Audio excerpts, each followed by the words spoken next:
I'm Joseph Matalon, and I'm honored and privileged that the Honorable Maya Matalon was my father. But he was not only a father, he was a mentor to me throughout his life and an inspiration. Maya, I think, was a visionary leader, instrumental in establishing a number of new industries in Jamaica, including, probably most notably, the development of mass affordable housing, wholesale distribution, insurance through British Caribbean Insurance Company, and a bunch of other companies. I think he was a person born out of the opportunity that Jamaica gave him and his family to thrive. He was committed all of his life to nation building. Probably most pivotal, he would tell you if he were still here with us, was his role in leading negotiations on behalf of the government of Jamaica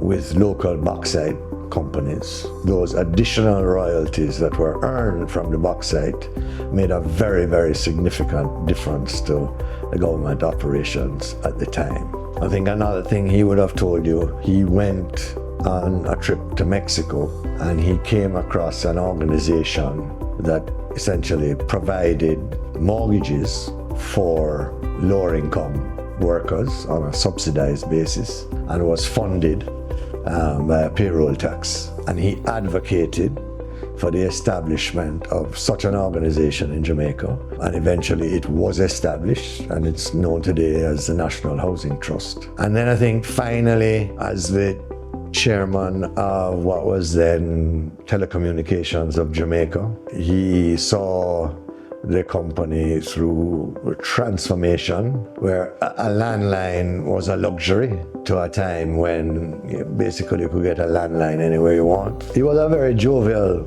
fellow, most times, unless you vex him. And he had a nickname for everybody. And he used to tease a lot. He used to love to tease. I think that endeared him to a lot of people in the private sector. And I always thought of him as a bit of a social entrepreneur, you know? People used to accuse him of being a socialist, yeah? And he said, well, no, that's not true at all. I'm not a socialist. I'm a capitalist with a conscience. And that was the way he lived his life. He was very invested in getting ahead, but not at the expense of anybody. He wanted to see the country thrive and develop. And he always, as I told you earlier, had a great deal of gratitude for what this country had allowed him to do. In the 70s, when people used to say to him, man, you're not leave out. You're staying to turn off the lights? He said, no, my friend. I'm staying here to supervise the man that is turning out the lights. You don't worry about me. You go on about your business.